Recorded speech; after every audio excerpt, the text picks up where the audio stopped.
ایک انہوں نے کہا کہ کیا صدقہ کرنے کے لیے بکرے کا کالا ہونا ہی ضروری ہے؟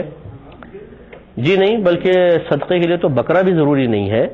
لیکن ایسا ہوتا ہے کہ بعض اوقات ہم جب خون بہاتے ہیں یعنی ذبح کرتے ہیں تو اس سے اللہ تبارک و تعالیٰ کی بارگاہ میں قربانی پیش ہوتی ہے اور برکات حاصل ہوتی ہیں۔ تو بہرحال بکرا کوئی لازم نہیں ہوتا صدقہ کرنے کے لیے، اور بکرا کرے تو کالا ہونا ہی کوئی ضروری نہیں ہے۔ یہ ہمارے ہاں مطلب کچھ چیزیں عاملین نے کچھ قیودات نکال دی ہیں، جی کالا ہونا چاہیے اور مطلب بکرا ہی ہونا چاہیے، اب گائے کیوں نہیں کر لیتے، بکرا ہی ہونا چاہیے، تو یہ یا دمبا کیوں نہیں کر لیتے؟ جی یہ قیودات ہماری اپنی ہیں، ان کی کوئی پابندی شریعت نے نہیں مقرر کی، اور اگر کوئی ان کو لازم اور ضروری سمجھ کے نہیں کرتا تو بہرحال ہے جائز، میں اس کو ناجائز نہیں کہہ رہا ہوں،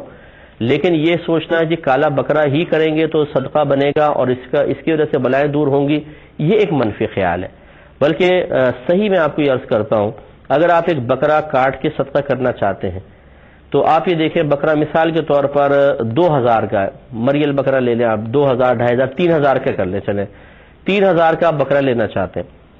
اور ایک غریب مسلمان ہے جس کو 3000 کیش کی شدید ضرورت ہے، تو آپ کا بکرا کاٹ کے غریبوں میں تقسیم کرنا یہ کم درجہ رکھے گا، کیش دینا زیادہ افضل ہوگا۔ یوں سمجھ لیجئے کہ جس صدقے سے کسی محتاج کی محتاجی دور ہوتی ہو، اس کی ضرورت پوری ہوتی ہو، وہ صدقہ سب سے افضل ہوتا ہے۔ اب اس بھائی کو چاہیے پیسہ، اس بیچارے کو علاج کروانے کوئی مسئلہ ہے، آپ نے بکرا کاٹ کے اس کو گوشت پکڑا دیا ہاتھ میں، لے بھی تو اس بیچارے گوشت کیا کرے گا؟ وہ اس کو تو گوشت کھانا ہی منع ہو، ڈاکٹر نے کہا گوشت نہیں کھائیں گے، آپ نے اس غریب کو دے دیا گوشت، لے جاؤ بھائی،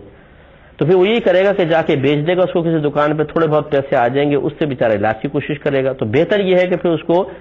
بکرا دینے کے بجائے آپ پیسہ دے دیں کیش، یہ آپ کے ہزارہا بکرے سے افضل ہوگا، کیونکہ جو غریب کی ضرورت پوری کرے وہ صدقہ افضل ہوتا ہے۔ امید ہے کہ آپ بات سمجھ گئے ہوں گے۔ ایک